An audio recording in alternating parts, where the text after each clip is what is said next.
या पती पत्नीनं शिव पार्वतीनं एक स्वप्न बघितलं.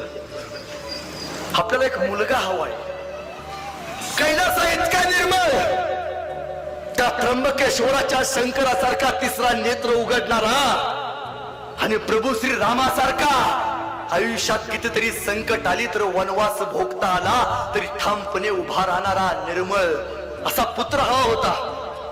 जुन्नरला शिवनेरी नावाचा किल्ला आहे. सायंकाळची वेळ होती, दिवस उजाडला. 19 फेब्रुवारी आणि एक काठेवर पायरून पळत आली. अहो साखरा वाटा स्वराज्याला, शहाजीराजाला पुत्र झाला. साखरा वाटा गलबत्त्या हत्तीमध्ये बसून साखरा वाटा तोफे ठळू लागल्या, ढाल तलवारी वाजू लागल्या. शिवाजीराजांचा जन्म झाला होता. पण आता नाव काय ठेवायचं?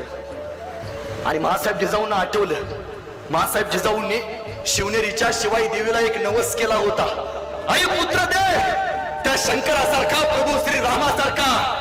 आणि तो निवस पूर्ण फेडावा यासाठी महासाहेब जिजाऊंनी आपल्या लहान बाळाचं नाव शिवाई देवीच्या नावावरनं शिवाजी ठेवलं. आणि तेव्हापासून छत्रपती शिवाजी महाराजांची शमशेर महाराष्ट्रभर फिरू लागली.